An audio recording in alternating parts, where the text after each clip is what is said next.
Welcome you all to Ibn Sina Vascular Case-Based Discussion organized by Vascular Care Center, Ibn Sina Hospital, Dhaka, and are supported by Servier Bangladesh. Thank you, Servier Bangladesh, for supporting us. Me, Dr. Sultan Mahmood, Assistant Professor Vascular Surgery, Department of NICBD. This is our 24th session. Our today's topic, duplex study of hemodialysis access and upper limb veins. Our keynote speaker, Dr. Tapish Shahu, Consultant, Division of Peripheral Vascular and Endovascular Sciences, Medanta, the MedCity Hospital, Gurgaon, India.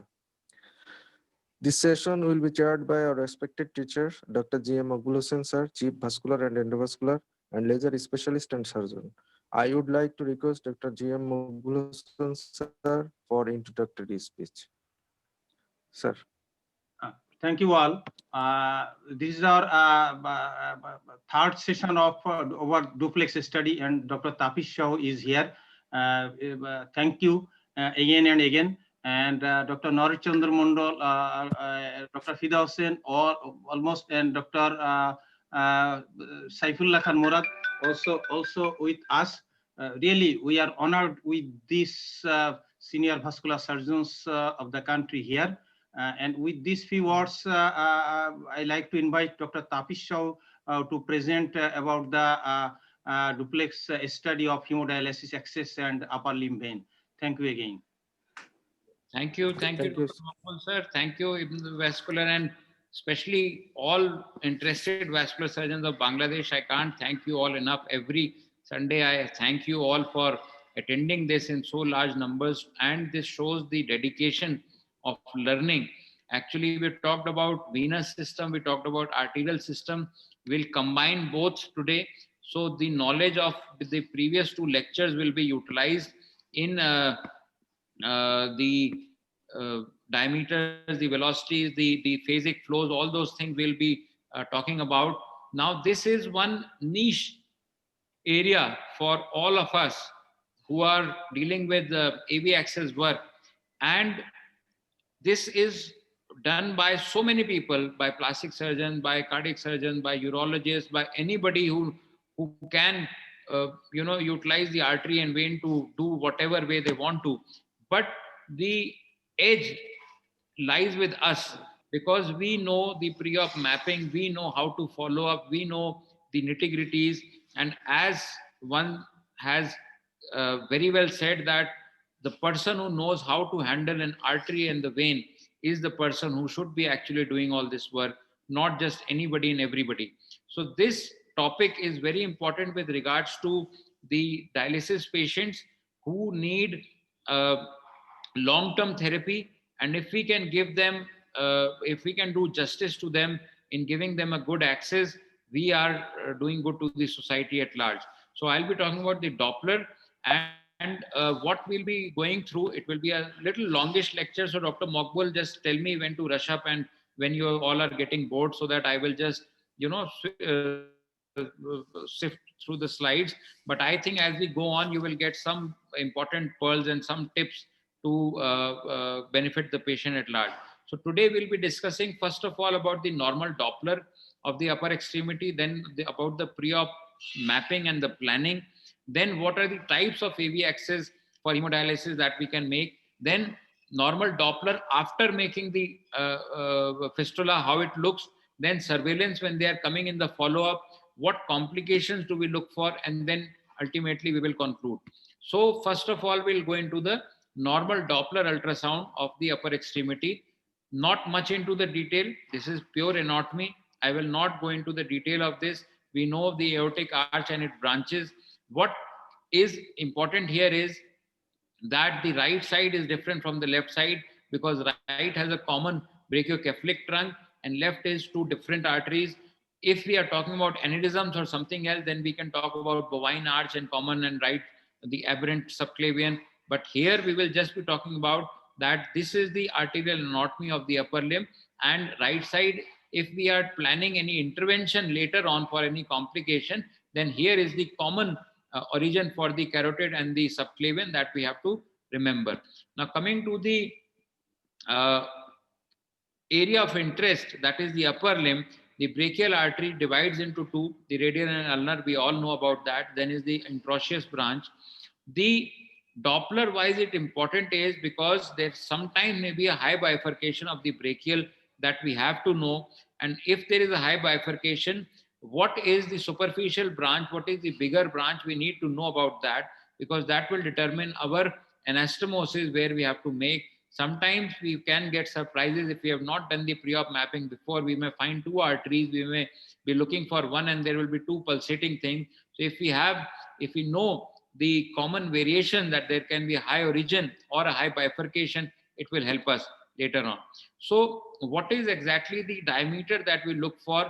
First of all, we look for the wall calcification. We look for diameter from intima to intima. It is not from adventitia to adventitia. It is the inner diameter we look for, and it is perpendicular to the arterial wall. It cannot be a slant diameter that we see. Then is the color flow. Homogeneous velocity should be seen, and good visualization of arterial borders should be there. So last time we talked about triphasic flows, monophasic flows, biphasic flows. So pre-op planning, normal ultrasound will show a normal brachial artery with a triphasic flows if this is a normal flow. I won't go into the detail because we have already discussed last time. So what is the hyperemic response? This is important. Not everybody does this, but we should know about this. This can predict the risk of arterial steal. How? The clenched fist, if that is kept for 3 minutes, and if you find a triphasic flow, which is a high resistance flow, once you release the fist, if it becomes a monophasic flow, which is a low resistance flow, and resistive index we talked about last time, which is less than 0.7, you see this is in the clenched fist, and this is after releasing the fist. Failure of, if you don't get this response, then you may get, it will not, but you may get steal later on. So this is a contraindication if you don't get this kind of a release response in the radial artery in the pre-op mapping. What is the venous anatomy? Venous anatomy, we look for the cephalic vein. We look for the, first we start from distal to proximal. We start from non-dominant hand, we then go to the dominant hand. So if we talk about the cephalic vein, it drains the lateral aspect, and the basilic vein drains the medial aspect. So sometimes you can see on the medial aspect the basilic vein in the forearm also running along with the ulnar artery, and cephalic vein drains along the lateral side and joins the axillary vein in the infraclavicular region. Then there is the median cubital vein here. So this vein mapping has to be done beforehand. This is normal anatomy. So venous flows, if we have to look at, this is just not we look at the compressibility, but also the flows, if it is spontaneous or not. So spontaneous flow without augmentation, phasicity, whether there is any loss in phasicity or whether there are phasic flows, the compression in the transverse plane, look for phlebitis, look for any clots in the lumen, augmentation and Valsalva. What is the difference? So augmentation shows patency below the site of examination, and Valsalva shows the patency above the site of examination. So this is important to know whether you are looking for the veins. If you're looking for to make a brachiocephalic fistula, and if you don't have augmentation, then that means that there is some problem towards the wrist. But if Valsalva is fine, then that means that towards the shoulder you will have no problems. So this is done. The Valsalva is done with a deep breath, as we did for lower limb. So these are 5 things that we see in the upper limb also. Then this is the compressibility that I talked about, that the vein should be completely compressible. That means that it is not phlebitic, it did not have any insult because of the previous punctures, and it should be regular thin wall. Diameter is here it is 5.2 mm, and the vein is fully compressible. Then comes the pre-op mapping that we just gave a hint about. So what is the criteria that we have to select and say that, okay, now I am going to make this fistula? So if the peripheral arteries are not calcified, diameter at least 1.6 mm, hyperemic response that we talked about should be there.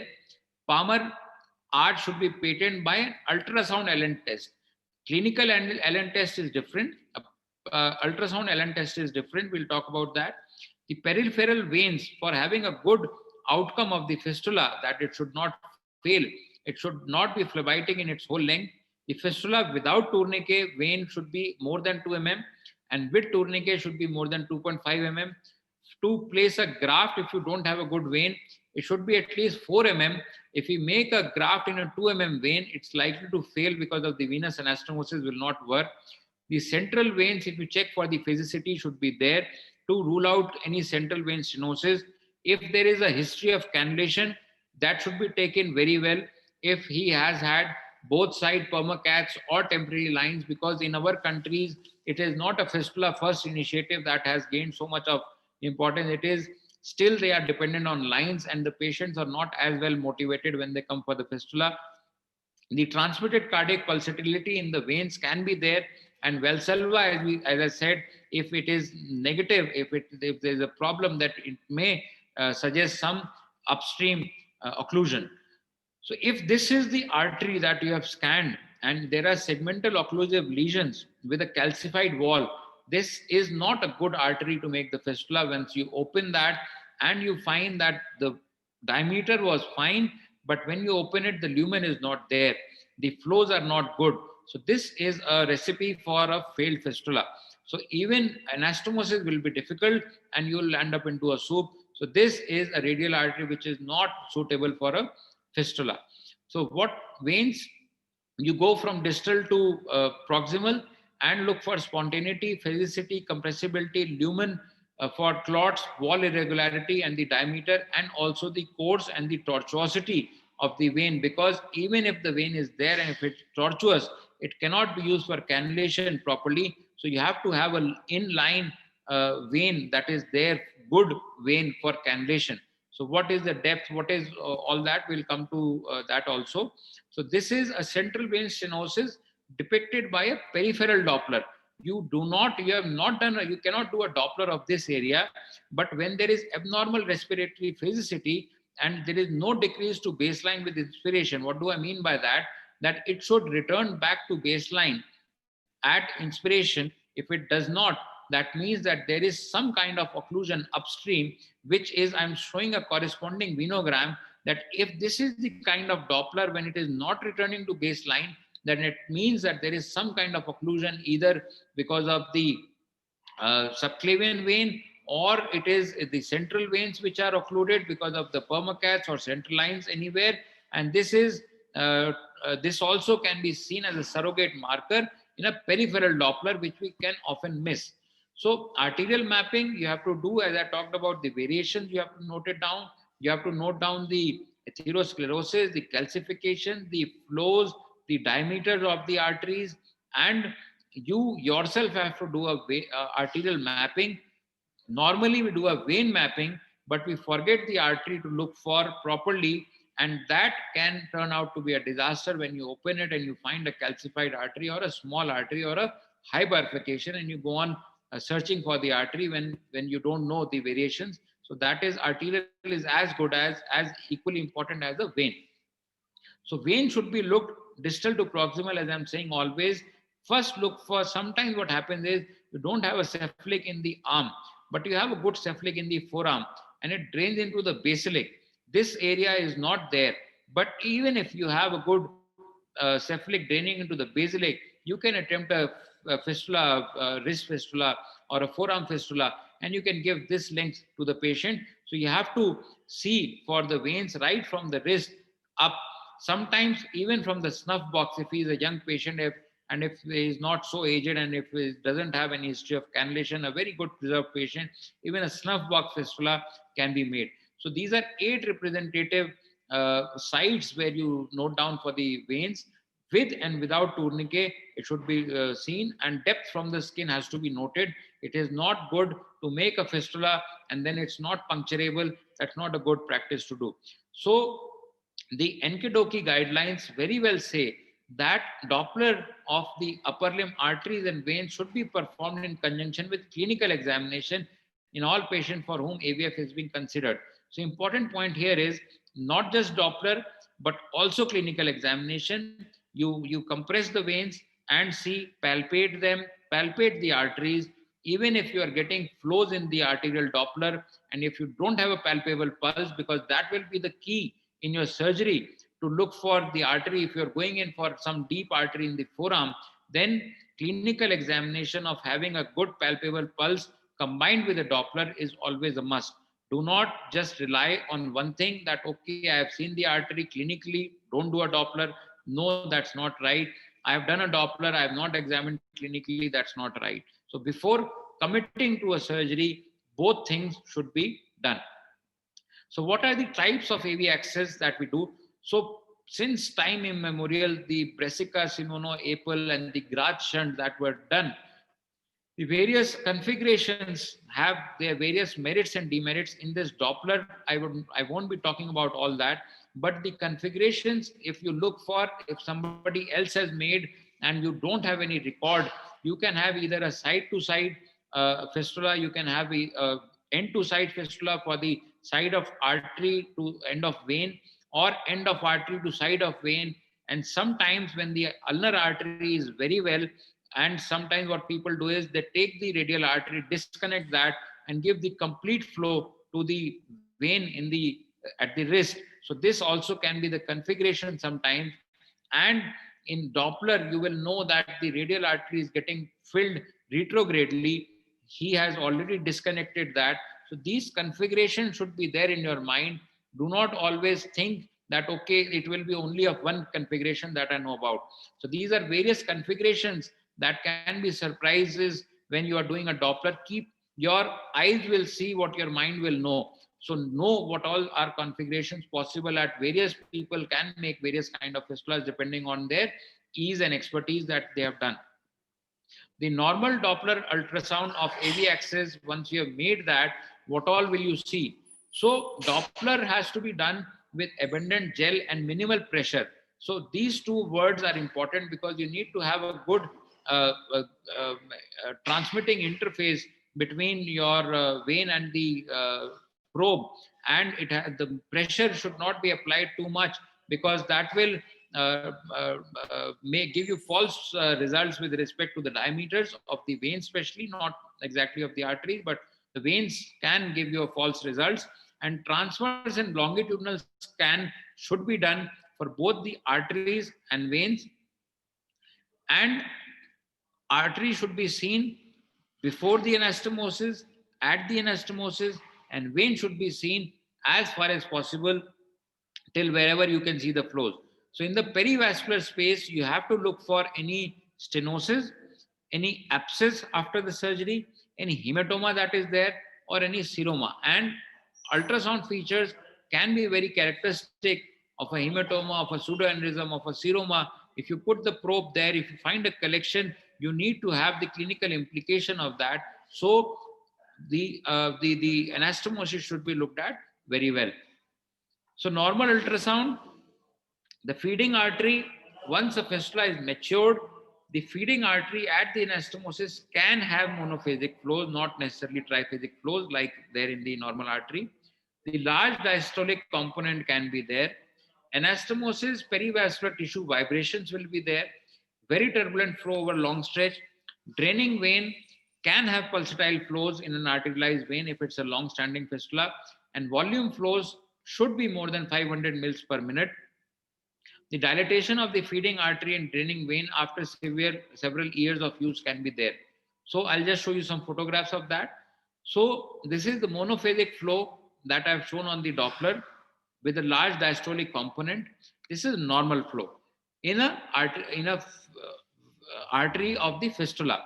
Then there is an arterialized vein in which you can have the this kind of flows. This is a brachiobasilic fistula that is showing the flows in the fistula. So what is the flow volume? Because the dialysis is dependent on the volume and the creatinine clearance. That is when the technician or the nephrologist sends them back to us. Volume is essentially the cross-sectional area into the mean velocity into 60, because the mean velocity is centimeter per second. So this is not what we have to calculate, but this is what we should know, that it is dependent on the factors like cross-sectional area and the velocity. The cross-sectional area is dependent on the diameters. and that's pi d square. So this is how the machine will calculate it for us. This will be the diameter. Then there is the area. Then this is the flow. That is 609 mils per minute. So this is calculated by this graph that is done by the machine. We don't have to do, but we should remember the formula. So diameter is perpendicular to the axis. Sample volume across the width of the vessel, and in the same side of diameter where we have taken the diameter, same side the volume should be seen. So the correct estimation of angle should be there, and it should be taken at 3 to 5 cardiac cycles. Then the average should be taken, and that will determine the flows. What can cause the errors? First is the accuracy of diameter. Then there is the blooming effect. So what is the blooming effect? If the gain is not properly set and you are getting a blooming effect outside the wall of the vessel, then that can give you a bigger diameter of the vessel rather than the actual diameter. So you have to adjust the gain properly. I'll just come to the photograph of that. So to reduce the blooming effect. Then is the assumption of circular cross section, which means that sometimes the vein can be elliptical, and we are thinking that whatever diameter we are taking in mind that it is a circle, but it is a oval actually. So variation during cardiac cycle can be there, and during respiration the variations of the diameter may be there. So Doppler angle, as we considered last time, that it should be less than, as small as possible, and possible less than 60 degrees. Box steering and transducer shifting should be done as per the flows. The mean velocity setting of transmitted and received gain over or under estimation should not be done. So as you go on increasing the angle of insonation, the Doppler effect goes down. So this graph shows that the best flows will be recorded between 30 to 60 degrees of the insonation angle. More than that, if you are keeping it more than 60 degree, then also the flows will be flawed, and at 0 degree also the flows will be flawed. So you have to keep between 30 and 60 degrees. So this is the gain that I was talking about, the blooming effect. If the gain is set too low, then it will show a flawed flows. If the gain is too high, then you will see this is the blooming effect. So if the correct gain is there, then only can you know the proper diameter and the proper flows. So gains, sometimes some machines have an auto gain correct. You can use that also. Otherwise, use it properly to have the proper gain in the machine. So what are the tips for volume flow measurement? Avoid significant turbulence, the circular flow, accurate determination of vessel diameter by having the proper gain adjustment. The angle of insonation should be less than 60 degree, between 30 to 60 is ideal. Sample volume covers entire area of the vessel, no significant diversion. So if there is any accessory vein in the first 10 centimeter of the anastomosis, that has to be noted. Otherwise, the volumes can be flawed. Flow determined in feeding artery if complex vein anatomy is there, and various algorithms are used. Just do whatever you do the best. Slight error in one parameter can lead to erroneous numbers. So these are some things where you can go wrong in the volume measurements. So what is a normal fistula? In the forearm fistula, the normal flows can range between 600 to 800 for a normal working fistula. In the upper arm, it can be 900 to 1200. Mature fistula should always have a flow more than 500 mils. Now the books say more than 600 mils for the rule of 6, that they have 6 mm, 6 mm depth and more than 600. So I'll come to that also. High risk of occlusion is there when in a fistula, if it is less than 300, that is the flows have gone down by half, then it's going to fail. If in a graft, if it's less than 650, and high output cardiac failure in adults will be determined by more than 3000 mils of the flows, in children more than 700 mils. So routine surveillance in asymptomatic patients, what is a mature fistula and what is an immature fistula? The immature fistula can be due to stenosis at or near the fistula. that will need an angioplasty or a surgical revision. Surgical revision is the gold standard, but when you don't want a bridge, when you don't want 6 weeks of maturation, again, the angioplasty also can be considered. When there are one or more large accessory veins, especially in the first 10 centimeter, they can lead to an immature fistula. You have to ligate that branch to make that fistula mature. If that's not matured even after 6 weeks, a deep draining vein can be there that you have to look for. That will lead to even venous hypertension. You have made a fistula in the forearm and the patient is having edema of the hand. That means that there is a deep draining vein.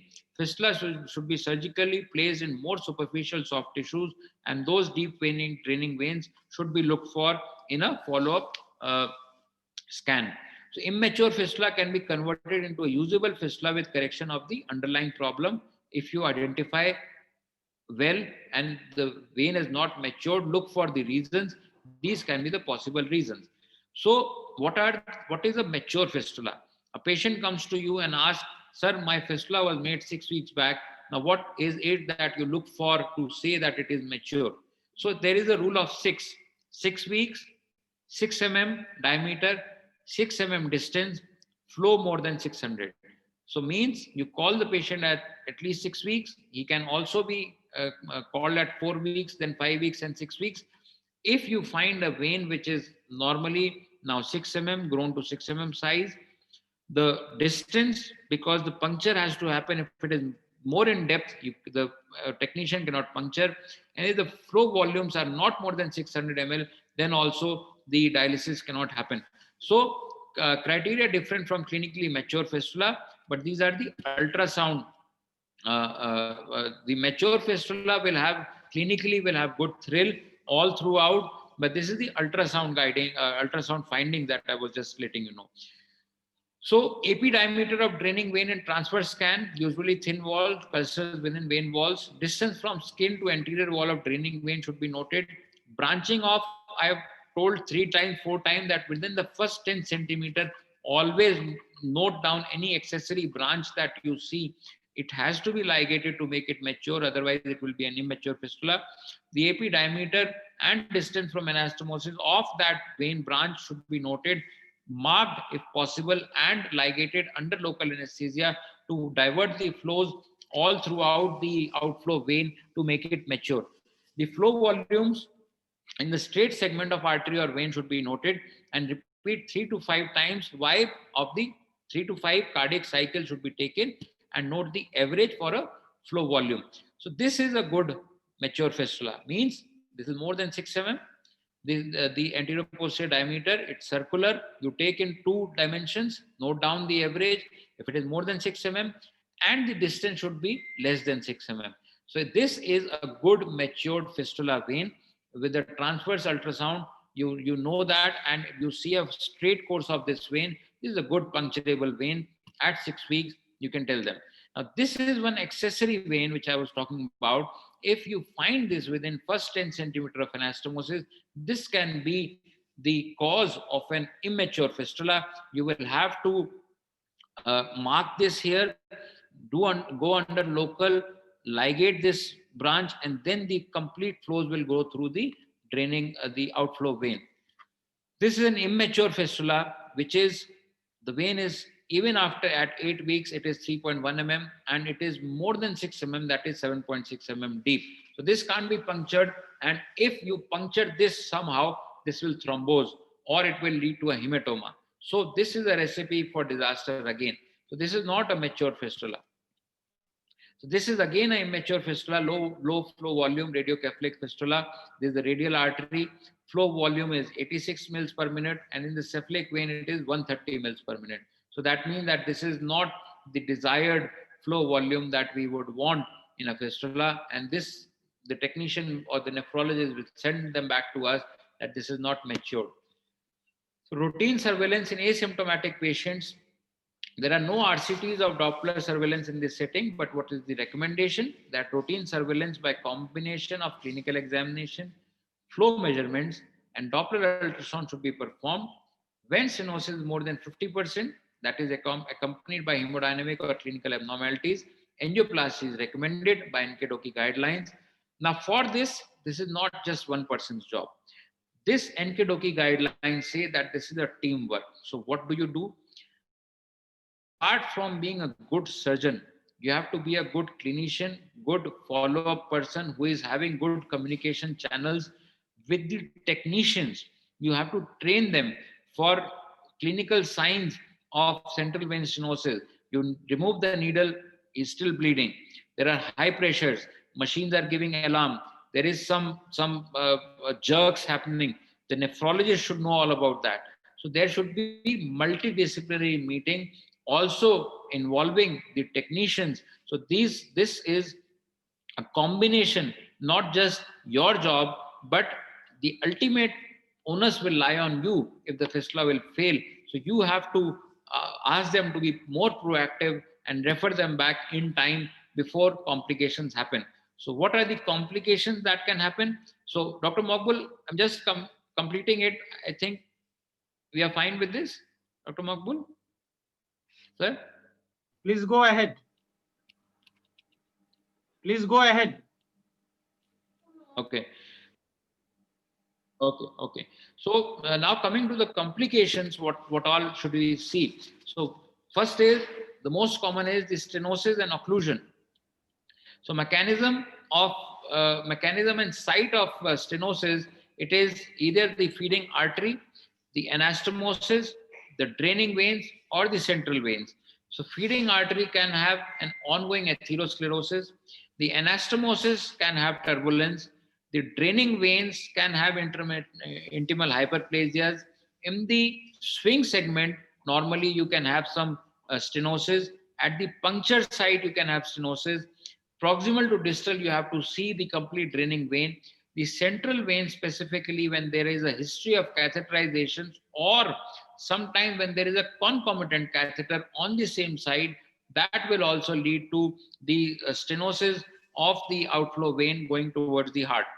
If there is a graft, then intimal hyperplasia, specifically of the venous side, is the cause of the failure. Anastomosis between graft and the vein is the most common site which you have to look for. Arterial side does not generally, because of such high flows, it does not go into so much of stenosis, but the venous side, the veins are not ready for such high flows, and that is where the neointimal occurs normally. So venous stenosis from intimal hyperplasia, this is the venous stenosis 3 centimeter from anastomosis. What is the dictum is that while making a fistula, you should handle the vein least. You should not hold, you should not crush the vein, and specifically where there is a swing segment, there is the shear stress is the cause for neointimal hyperplasia in the juxta-anastomotic segment. The Doppler criteria for significant stenosis is more than 50% diameter reduction. So last time when we were talking about the ratios and not exactly the diameters, now here is what comes, the diameters come into play along with the ratios. So ultrasound criteria is percentage of diameter reduction as compared to the normal segment. Color criteria is pronounced aliasing at site of stenosis. You see the aliasing happening at the stenosis.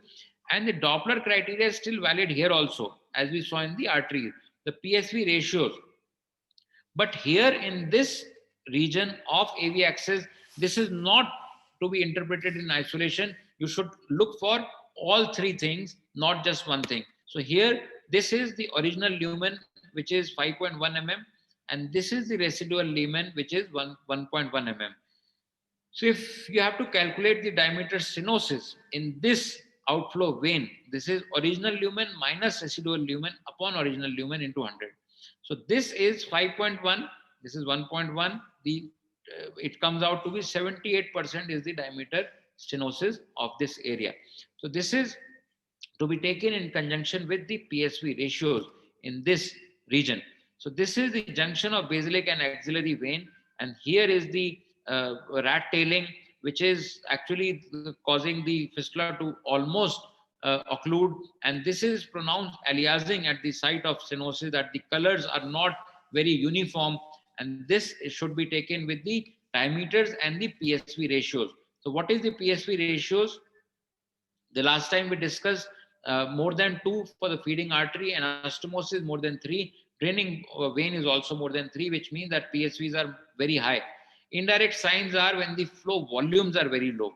So do not get confused between these two numbers, PSVs and flow volume. These are two different things. Sometimes we get confused between numbers. The flows should, if they are less than 250, then dialysis will not happen adequately. The proximal high resistance flows in the artery and distal delayed systolic upstroke is there, which are the indirect signs to say that there is a significant stenosis. Now, this is a diagram showing that stenosis proximal to this, distal to this is what I was talking about. Proximal 2 centimeter proximal to stenosis, and this is the stenosis, same Doppler angle if possible, which you have kept here. So this is how you have to see at 3 places to know where exactly is the stenosis, to identify that area. So significant stenosis of AVF at the anastomosis, that this is the AV anastomosis and this is the radial artery. So PSVs are 130, and at the anastomosis, the PSVs are very high. The ratio is 3.4, much more than 2. So this is a failing fistula, more than 2 PSV. So 3 things have to be taken: the diameter reduction, the aliasing, color aliasing, and the PSV ratio, not just one as we saw in the artery. So here it's a little different from that. So proximal venous stenosis, cephalic vein in the mid upper arm, you see this. Then the pronounced aliasing, as I talked about, the PSVs are 610, which is very high. If you compare that, the ratio will be around 4. This is the junction of basilic and axillary vein. Apart from aliasing, the PSVs are 340. So all 3 things you have to look for. Then this is the occlusion. These were the stenosis. Now this is the occlusion. This is the brachial artery. This is the brachiocephalic fistula, and you don't see any flows further on. So there is a thrombus within draining vein. So the thrombus can be of 2 types. One is a complete thrombosis and one is a partial thrombosis.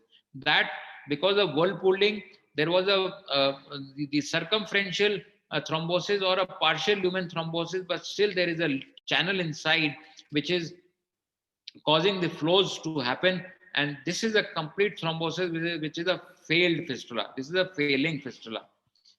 So apart from this, there can be aneurysm and pseudoaneurysm. This is a aneurysm of the vein that we normally see. The artery is there.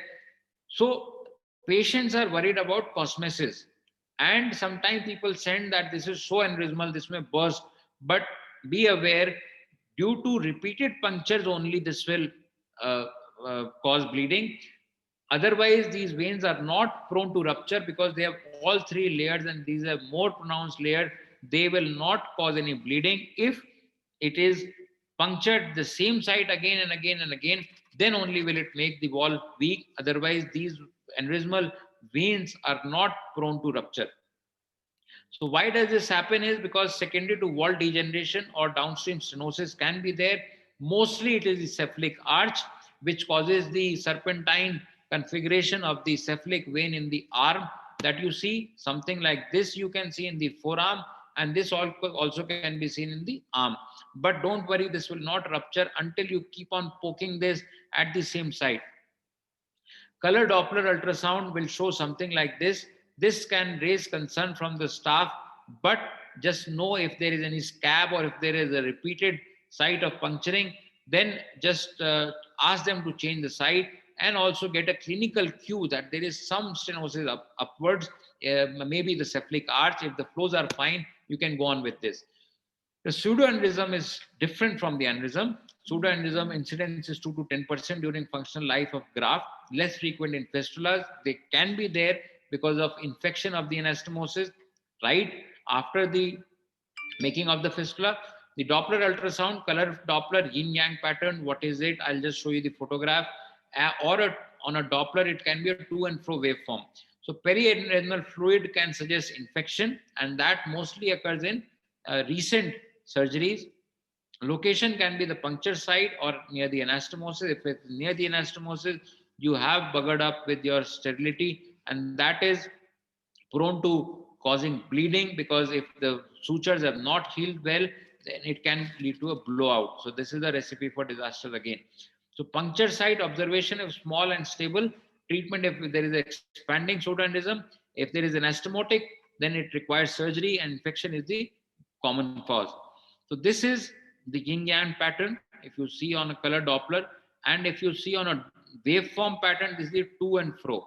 So this is the to and this is the fro on a pulse Doppler. So yin yang means that this portion is showing red and this portion is showing blue. So this is the yin yang pattern seen in the pseudoaneurysm. This is again showing the yin yang pattern, perivascular space with pulsatile flow. This is outside the vessel and bidirectional blood flow is there. One is going out, one is coming in. Complete thrombosis after thrombin injection. Now you don't see that yin yang pattern on the color flows. What are the infected and non-infected collections? You have to differentiate between hematoma, seroma, and lymphocele. Now this is a hematoma. This is having no flows. This is not a pseudoaneurysm. The AV axis was punctured thrice weekly for hemodialysis, which caused this blood to collect. Nothing doing. This will resolve on its own. Serial examination may be needed to monitor the evolution of hematoma, if this is increasing or decreasing. Then is the most important devastating thing is the stele. Now what is stele? In radiocephalic or brachiocephalic, if you have the radiocephalic can cause the when the radiocephalic fistula has been made, the ulnar artery will be supplying the arch. This will be the radial artery retrograde flows. It's pulling the blood from the hand. This is also not taking the blood to the hand. So everything is going into the fistula. And also after making a brachiocephalic fistula, if the anastomosis is more than required, if the size is more than required, it can lead to a stele. So in this, the ulnar artery flow contributes to fistula flow via Palma arches, and retrograde flows in distal radial artery can be the cause of radial artery stele. So this is how it will look on a Doppler, that you are seeing the red flows here and blue flows here. At the anastomosis, everything is going into the vein. This is coming towards the fistula in both the sides. Fistula is supplied by antegrade flows of proximal artery and retrograde flows of distal artery. So this is the frequent in asymptomatic patients. In brachial artery stele, the symptoms will be more pronounced rather than a radial artery stele. So this is how to demonstrate that. So the radial artery distal to anastomosis, it is showing a bidirectional flow. Now when you compress the fistula, then slowly you'll see the flows changing. From this bidirectional flow, it will start becoming unidirectional flow. So this is restoration of antegrade flow. The symptoms will also resolve when you are compressing the fistula. The systolic flow will go on increasing. The diastolic flow will also go on increasing. And you will have, once you compress the fistula gently by your probe, then the Doppler findings will go on changing, suggesting an arterial stele in the radiocephalic fistula. Last to mention, just for a high output cardiac failure, I'll be finishing in 1 or 2 slides. The high output cardiac failure is rare and unusual complication. Just to mention it here, on a Doppler, it's not related just to a Doppler, because just the surrogate thing that you can have is the flow volumes that you can note. Otherwise, there are symptoms of right heart failure, which are not relevant to the topic today. Nicolandi-Branham signs: decreased pulse rate after occlusion, flow volume more than 300 liters, more than 3 liters per minute, flow volume by cardiac output is more than 30%, cardiac output is more than 2.3 liters, and improvement after treatment occurs. So treatment is ligation, and banding is more attractive option, but generally we go in for ligation if there is a high output cardiac failure. So this was just to mention, not related to the Doppler. So to conclude today, Dr. Maqbul and the respected people from Bangladesh, that Doppler ultrasound should be interpreted in conjunction with clinical findings, including adequacy of dialysis. So it has to be a multidisciplinary approach. Results should be discussed within multidisciplinary teams, right from your radiologist, your nephrologist, your technician, a vascular surgeon. Stenosis in early post-op period should be picked up, interpreted with caution. They may be secondary to transient edema also. Don't get confused. You should have a proper interpretation with your Doppler. Clinical examination is also a must, and history taking is also very, very important. Doppler sonography is central to prevention, detection, and management of complication, and that is how we can give our patients the best benefit of maintaining the AV access that we have made successfully. Thank you so much. Thank you, sir. Thanks for the time. So this is a nice elaboration of the duplex study of hemodialysis access. Now the session is now is the time for question and answering session. I request the audience to make questions. Today's topic only, not the other topics. Still, there are other sessions in the coming weeks regarding duplex study of several parts of the body. But today's topic only regarding the hemodialysis access. Now session for question and answering. Thank you. Any question from the audience? Tapish Rao sir, thank you for nice and elaborating presentation. My question, during evaluation of artery and vein before hemodialysis access examination, we need tourniquet always or not? Sir, as I said, sometimes the vein might not look adequate.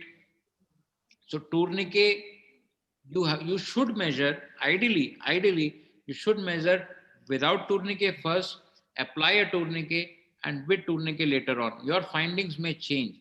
And if you are having difference in diameter, that is a good sign. That means that the vein will expand and it will mature well. So as I said, that 2 mm without tourniquet, 2.5 mm with tourniquet is a good vein to for a fistula to be made. Okay, thank What is you. the ideal situation of the patient position? Patient should be in the lying down or sitting position or any position else. Sir, for the arteries, the positions don't matter. For the veins, the examination for the jugular should be done. If you are looking for a central venous access for a lines or a permacas, it should be in a lying down position with the neck extended and tilted to the other side. For the upper limb, the most important thing is the temperature of the room, the temperature of the probe, the temperature of the jelly, because that can lead to transient spasms of the arteries or veins when you're doing that. Apart from that, the positions don't matter as much. If you're applying a tourniquet and you wait for the veins to expand, then the positions won't matter as much, sir. Sir, can I ask a question? Definitely, sir. Thank you, Dr. Sahu. Welcome once again, and you have really been doing a wonderful job for the vascular community of Bangladesh, and I'm sure a lot of people have joined in today. And I was really looking forward to this session. I missed a few minutes of your lecture, but I think I haven't missed much. I'll mail you the complete lecture, sir. Dr. Bashar, I'll mail you the complete lecture. Thank you so much. Then a little comment, and then I will ask you a couple of questions as well. The comment is that, I mean, generally we focus so much on the quality of the veins that we tend to forget the quality of the artery. And you highlighted adequately today that it is of paramount importance that we attach adequate importance to the evaluation of the arteries as well, because it really can get us into a very bad situation going into surgery, because we encounter bad lumen, bad wall, calcifications, all those things, and we really end up with a bad procedure. But then, two questions actually. One is about the depth to begin with. Like sometimes we find quite voluminous forearm or arm, especially in female. I mean, the subcutaneous fat plane is so much thick that you have a good vein, you have a good quality vein, but then it tends to course significantly deep into the subcutaneous plane, and we tend to think that whether we make a good anastomosis, we evaluated the veins and arteries, all fine, but then again we tend to worry that whether this is going to be superficialized well enough to enable dialysis. That is one question. You have to make a comment on this. My second question is, you mentioned about the measurement of the flow volume. We do it because we figured out recently that the machines have the formula actually done in. So we can do it nowadays. But one thing I think most of us do not adequately know or aware of is that the sample volume must include the whole diameter of the lumen. Is that what you mentioned? The sample volume has to be big and it has to encompass the whole lumen. I think that's what you mentioned, right? Yes. You have to really highlight Yes. this clearly now. Yeah. Please Yes. go ahead. Yes. So I'll be talking about two things here. Very good points made, Dr. Bashar. I was not going into the clinical application, but now since we are vascular surgeons discussing this thing, so I'll be detailing more on that. So if you have a obese female or a male that we encounter that vein that we have available for the access. Can you hear me, Dr. Anwar, make silent. Mute everybody. Mute Okay, everybody. make everyone. Dr. Tapish, you can continue. Dr. Tapish, you can continue. No problem.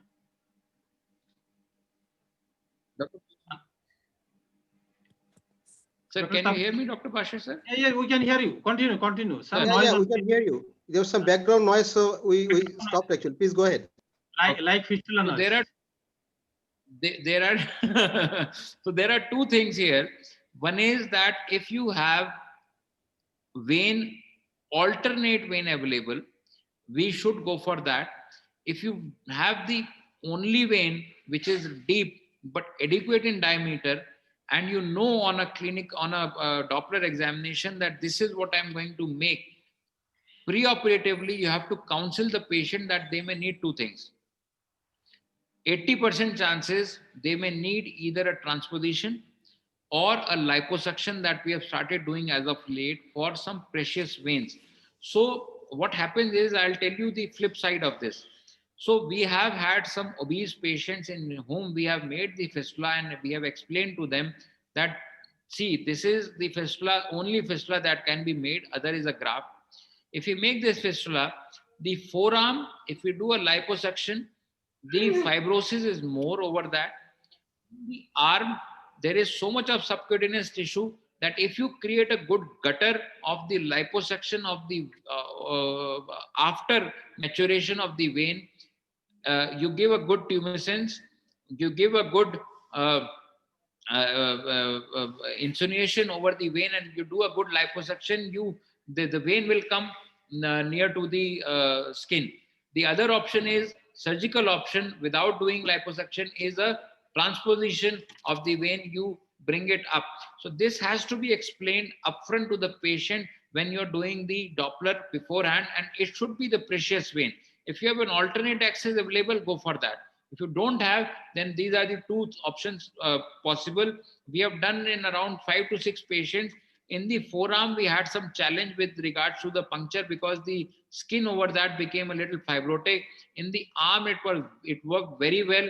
Just after the liposuction of the over that multiple passes, we brought the vein near to the skin, and that worked wonders for the patient.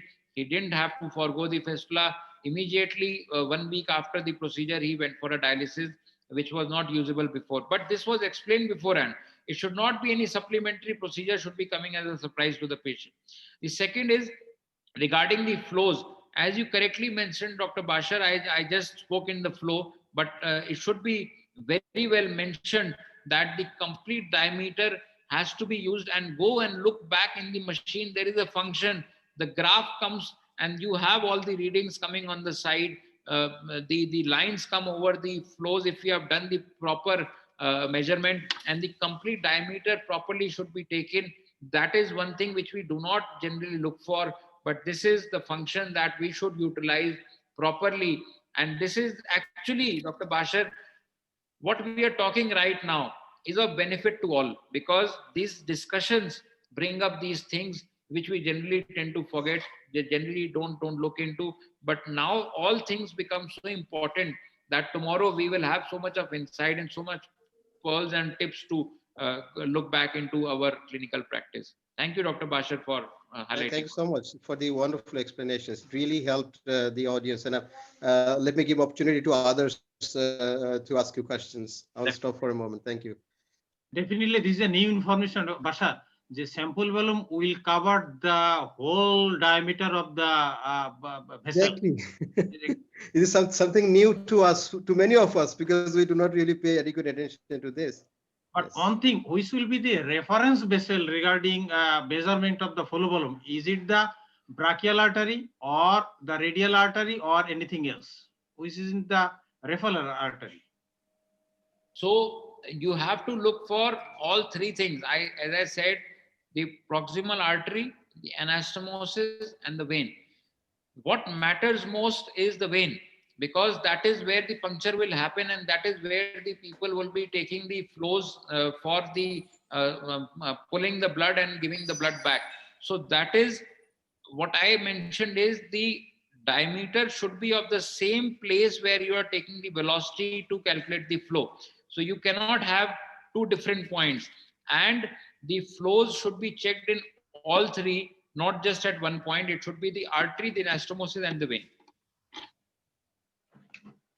But the question is here, you are mentioned the stenosis of the draining vein. It is something different, the lower limb artery or anything else. Here the diameter is the tricky point to measure the percentage of stenosis. And as well as the, Yes. you have mentioned the flow volume and also the color aliasing.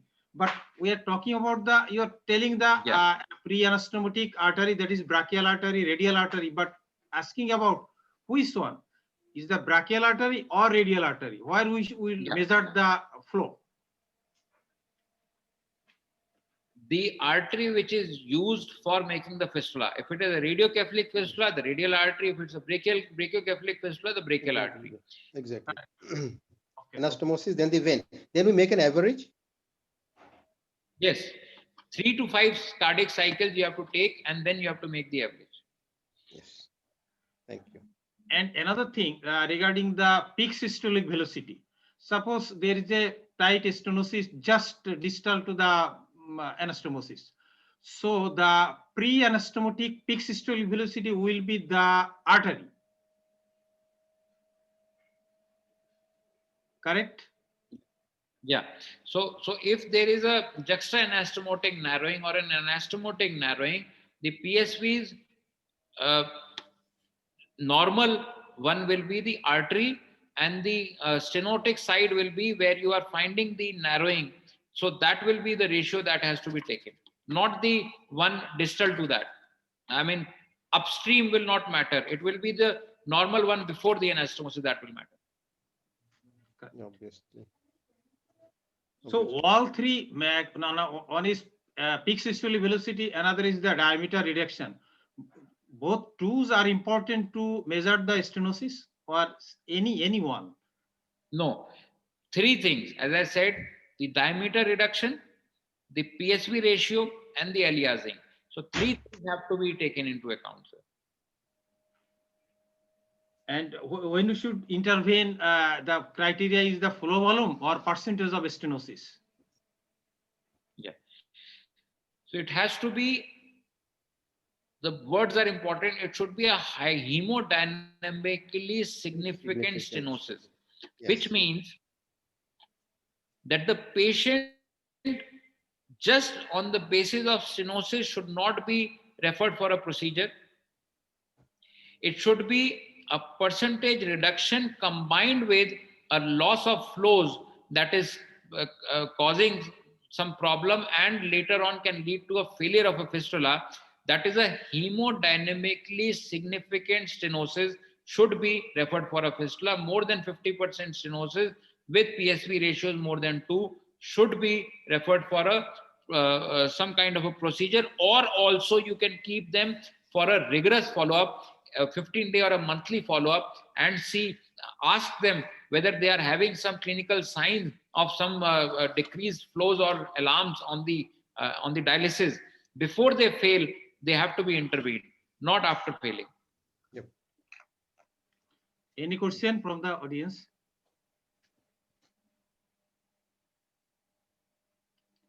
You have told the sign of maturation, the rule of 6. But Yes. when radial artery diameter is say for 1.6 millimeter, Yes. the draining vein is 2 millimeter. Is it possible to make the vein with this rule of 6 within This 6 is minutes? for the brachiocephalic fistula. For the radiocephalic fistula, even if we talk about the radiocephalic fistula, it has to be a 4 mm vein. It is not the 6 mm vein in the radiocephalic fistula. Artery diameter does not matter in the maturation. It is the venous diameter which should be at least 4 mm for a good vein to be punctured in the forearm.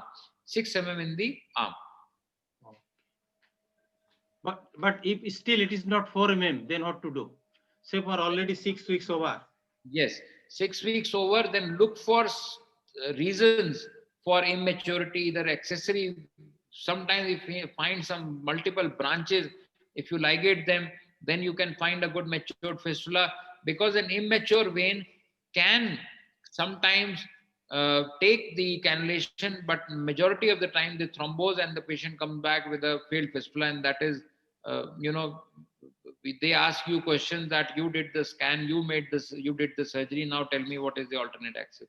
So you have to know clinically that, okay, the flows are fine, the vein is straight, there is no branching, and the vein is 4 mm. Okay, I will let him puncture. If it is 3 mm, if it is not grown in size, then don't let them puncture. Go for a plasty or an alternate access. Otherwise, they will blame you for a failure.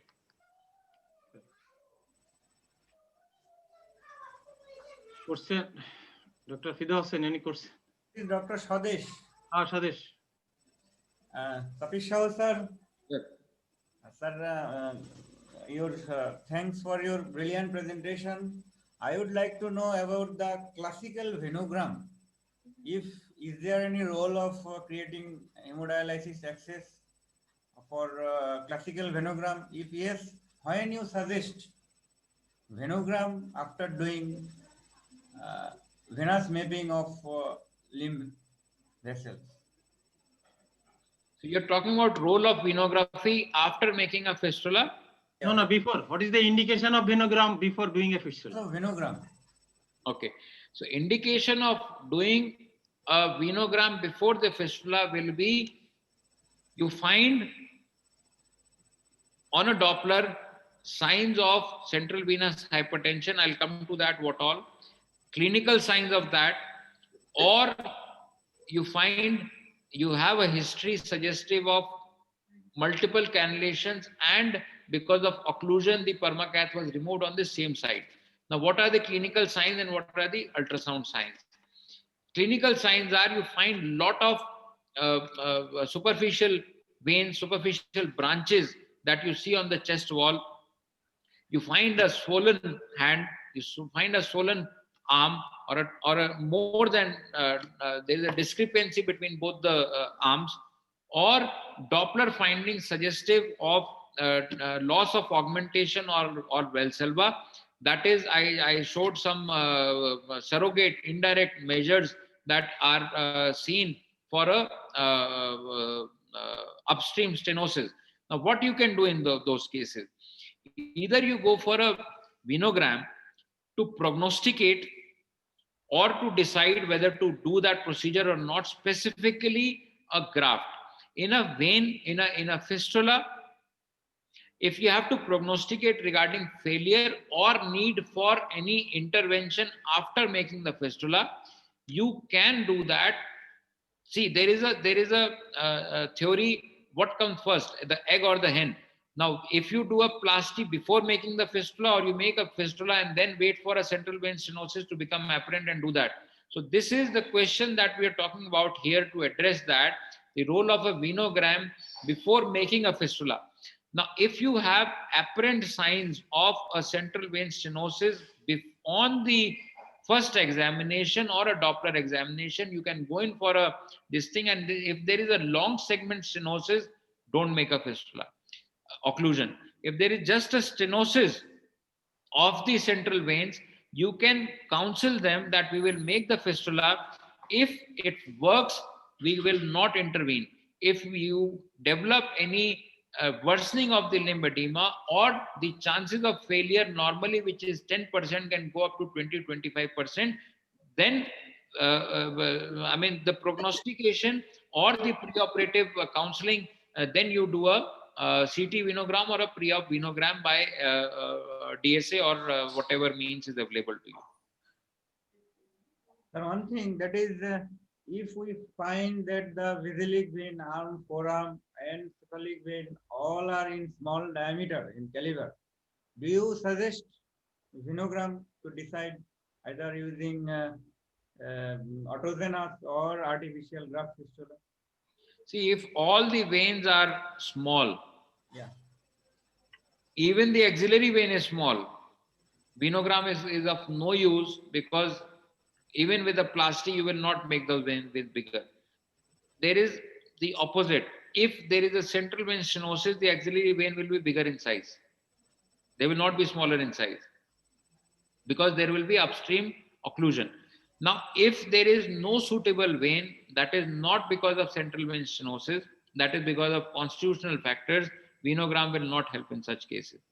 If you want to decide for a graft, and if you find signs of central vein stenosis, the vein diameter will be more than 4 mm, will be more than 5 mm, then, and the flows will not be normal in the vein, then you can go in for a venogram, not for small veins.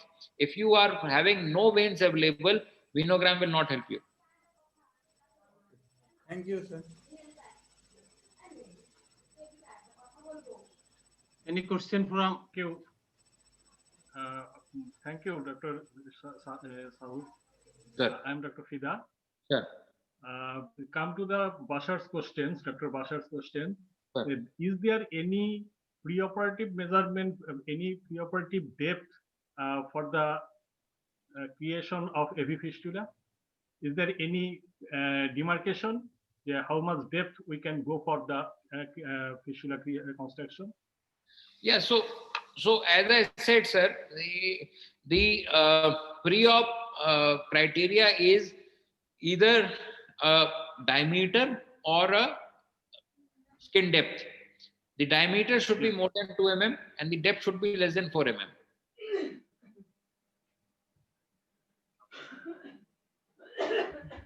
Thank you. Sir.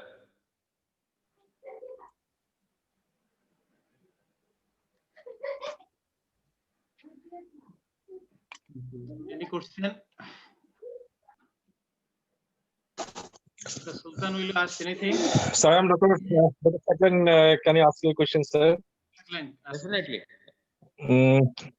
Actually, my question is to Dr. Tapish and also my our honorable teacher, Dr. Bashar, sir. Sometimes we get confused with the quality of the vein, because through duplex examination, we get that the vein size is okay, that is compressible. So I can express that cephalic vein in close to the wrist joint. Everything is okay. Vein lumen okay, flow is there, compressible. But during operation, we get that the vein is there is fibrotic changes in the vein and it is not dilating on the hydrostatic pressure. So we have to discard the vein. How we can avoid this type of confusion just before doing any AV fistula during venous mapping? I got several reports from my honorable teacher, Dr. Bashar, sir. Several report I have got from venous mapping from his patient, and the report was excellent. I really love his report, because sometimes I get the report regarding the fibrosis or fibrotic changes of the vein, and most of the time I can easily correlate with the report with the patient's condition. So how we can differentiate that the vein is thrombosed, fibrosed, or in fibrotic changes or any inflammatory changes within the vein, so that we can decide just before creation of the AV fistula that the vein is not up to the mark for creation of AVF? Sir, a very, very shrewd answer I'll give you, Dr. Saklayan. Yes. If that is Dr. Bashar himself, you can depend on him. If his subordinate has done that, don't depend on him. If, as Dr. Mokbul says, when you are the surgeon, you have to do your own scans, not just read the report. it should be in your mind, the anatomy should be clear before going in the surgery. You have to put the probe either in the OT or just before the OT, not even I one. do it all the time. I did it all the time. I did it. This is my common practice. I do it all the time. But It should is there not any be based on a report. It should not be based on a report. If you are doing it yourself, then yeah. slowly and gradually you will come to know of the quality of the vein wall, that you will see that the fibrotic, the phlebitic changes the compressibility, the wall thickness, the wall illuminance. If it is a more white wall, it is a phlebitic wall. It should be soft. It should be completely compressible. It should not be hazy, and also have a clear history from the patient of any cannulation happening in any segment. Now, what happens, Dr. Saklayan, that when we are, the surprises happen when we have, when we see that one or two parameters that, okay, the diameter is fine, but the wall characteristic is sometimes we miss. So, see, you cannot be 100% sure of anything. But yes, if you yourself do, that's a very good practice that you are doing of seeing the vein yourself. The hydrostatic pressure, if it's not dilating the vein, that means that the vein is phlebitic, and somehow we have missed the phlebitic changes of the wall that would have been seen by completely seeing the vein in its entire length, sir. Okay, thank you. Thank you, sir. Can I just add in with a comment? Yes, Dr. Bashar. Sir, please, sir. I am waiting for your comment actually. And I think and really, I want to thank you. no, it's okay. You have mentioned many times. I mean, I am delighted to hear this, but that's not enough actually, because like Dr. Sahu emphasizes that it really needs to be seen and judged by the surgeon who is going in with the surgery, because you are the guy who is going to be in the perils, in the danger. Because if you are failing to come out with a good result, the onus of responsibility is actually on your shoulders. So it is something that you really want to do by yourself.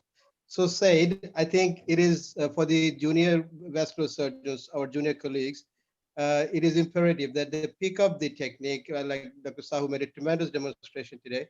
I mean, from now on, it is imperative on them that they pick up the tips and tricks to judge their vessels by themselves, and make their decisions before they go into the surgery, rather than rely on anybody else's reports. No matter how efficient that sonographer is, the onus of responsibility is going to be on the surgeon. So he doesn't really want to compromise his results by depending on others. Okay, he cannot really say to his patients that, okay, I got this report, I relied on this report, but I was undone by this report. This is not going to be an explanation that is going to satisfy the patient party.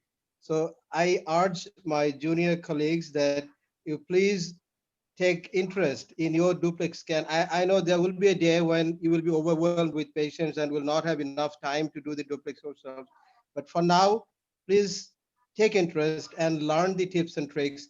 It is really going to help your surgery, and you are going to be known as a better surgeon as well by knowing the duplex scan by yourself rather than relying on others. Do I make myself clear? One more thing, Dr. Saklayan, I'd like to add here. Dr. Mokbul, Dr. Yes, sir. Bashar, Sida have become Dr. Bashar by having their bit of surprises themselves. We all do that. They have seen all that, and then they have reached this stage. So what happens is, even a 1 week back venous scan can be flawed when you take the patient on table. So the findings differ at that time. So we have had to turn back the patient from the table. If we would have depended on the 1 week back scan that we have done ourselves, and before placing the incision, we didn't do a repeat scan at that time, we had some surprises at that time also. So this is a normal phenomena. This is not unusual. And even as I said, Dr. Bashar, Dr. Hussain also have had their thing. Then only they became Dr. Bashar and Dr. Mokbul, who are now the names in vascular in Bangladesh. But everybody will have their share of surprises. But we have to be very, very imperative, because these sessions are being done for the awareness, for the importance of Doppler only. That should be taken into account. Absolutely. Thank you. Sir. Thank you, Sultan. Dr. Daud. Yeah. Hello. Thank you, sir. Thank you, Tapusha, sir. Very much thank you. We are now the end of the today's session. Now, I would like to request Dr. J.M. Mokul sir to give his valuable opinion regarding this session and also close the program. No, Dr. Tapish, thank you again. You have discussed a lot about duplex study of dialysis access, and each and every corner of this subject has been covered. Thank you, and all the audience, thanks. We learn a lot regarding so many new things we learned from today's session. Still, there are several sessions in the coming weeks, and we will wait for that days. And with these few words, and thanking Xavier, he is helping us, he's our scientific partner, and thanking all the audience. Today's session is declared ending here. Thank you again all. Thank Right. you. Thank you very much. Good night.